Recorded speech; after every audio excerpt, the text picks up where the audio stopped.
Usai dilakukan berbagai rangkaian penyelidikan serta pemeriksaan terhadap sejumlah saksi-saksi, pelaku pembunuhan bocah perempuan 9 tahun yang ditemukan terbungkus karung di Pemalang akhirnya terungkap. Lantas apa motifnya? Kami akan konfirmasi langsung dengan Kasat Reskrim Polres Pemalang, AKP Andika Oktavian Saputra. Pak Andika, selamat sore. Ya, selamat sore, Mas. Ya, terima kasih atas waktunya bersama kami. Pak Andika, bagaimana awal mula pengungkapan pelaku ini? Terima kasih. Sebelumnya kami Satreskrim Polres Pemalang sudah memeriksa secara intensif dan mendalam terhadap 8 orang saksi, baik di lingkup keluarga maupun di lingkup lingkungan sekitar. Kemudian kami mencocokkan waktu dan alat bukti yang ada. Dan kami juga memeriksa orang-orang yang saat itu ada di sekitaran TKP secara mendalam dan intensif. Kemudian kami juga dibantu oleh dari DPI Polda Jawa Tengah untuk mengotopsi jenazah korban dan menemukan beberapa alat bukti dan petunjuk yang mengarah kepada anak yang berkonflik terhadap hukum, dan kami sudah menetapkan KA sebagai ABH. Pak Andika, apa motif dari pelaku ini? Dari hasil pemeriksaan KA, kami menemukan banyak video-video dewasa ya di handphone yang bersangkutan. Kemudian ada juga video-video dia merekam atau mengintip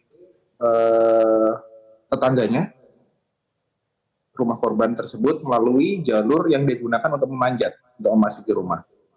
Dan dia pun mengakui bahwa dia tidak bisa menahan hasratnya, kemudian mendengar suara pintu terkunci, di mana saat itu ibu korban pergi ke pasar, kemudian yang bersangkutan masuk ke dalam rumah lewat belakang dengan cara memanjat, karena memang di antara rumah tersebut ada celah yang bisa dipanjat. Pak Andika, sudah berapa lama ini pelaku melakukan aksi perekaman itu, dan apakah memang ada korban lain?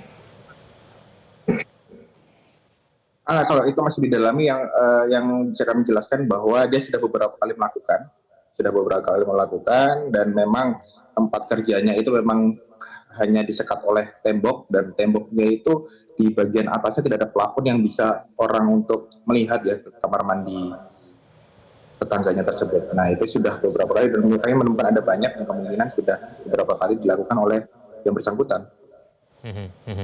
Pak Andika, kenapa kemudian anak berusia 16 tahun ini akhirnya membunuh korban?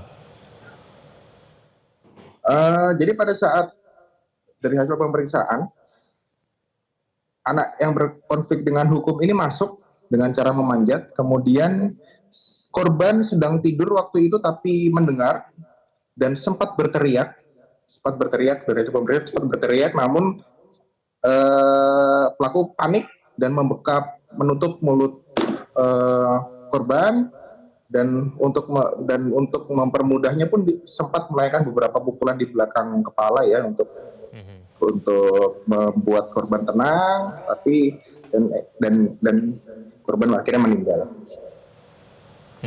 Pak Andika, apakah ini artinya kegiatan tindakan pidana oleh anak berkonflik dengan hukum ini sudah terencana? Kalau terencana masih kami dalami ya, tapi yang jelas sampai saat ini tetap kami menggunakan Undang-Undang Perlindungan Anak sebagai untuk menjerat anak yang berkonflik dengan hukum ini. Tapi kalau masalah rencananya masih kita dalami bersama penyidik. Baik, Pak Andika, apa saja ancaman hukuman terhadap pelaku ini?